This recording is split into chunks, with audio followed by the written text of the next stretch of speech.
Hello and welcome viewers, एक बार फिर से हमारे नए व्लॉग में।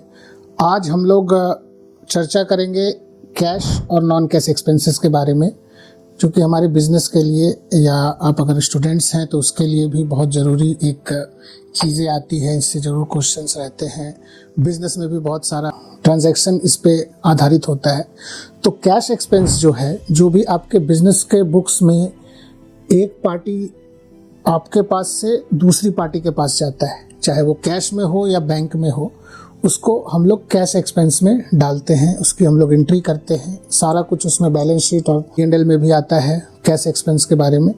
और एक होता है नॉन कैश एक्सपेंस, जो कि हमारा एक्सपेंस तो होता है पर उसके लिए हमें कुछ भी पेड नहीं करना पड़ता है। जैसे डेप्रिसिएशन आप पकड़ लीजिए, अमोर्टाइजेशन आप पकड़ लीजिए। डेप्रिसिएशन जो एसेट्स पे, फिक्स्ड एसेट्स पे आप लगाते हैं, उसके लिए हमको कोई भी चीज़ें पे नहीं करनी पड़ती है, लेकिन वो आपके P&L को अफेक्ट करती है और आपके एसेट्स को भी अफेक्ट करती है। वो P&L में आपका जो खर्च होता है, जो एक्सपेंस साइड होती है, वो उसमें नॉन कैश एक्सपेंस बन के वो आपका वो एक्सपेंस जो है P&L में वो घटती है और फिक्स्ड एसेट्स को वैल्यू जो है वो घटाता है।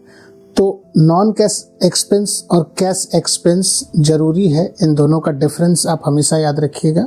जो भी कैश एक्सपेंस होता है वो कैश या बैंक से कट के दूसरी पार्टी के पास जाता है, और जो नॉन कैश एक्सपेंस होता है वो हमेशा बुक में ही रहता है। वो कहीं किसी को पे नहीं करना पड़ता है और वो हमेशा बिजनेस में ही वो पैसा घूमता रहता है। ज़्यादा जानकारी के लिए आप लोग हमारे चैनल पे बने रहें।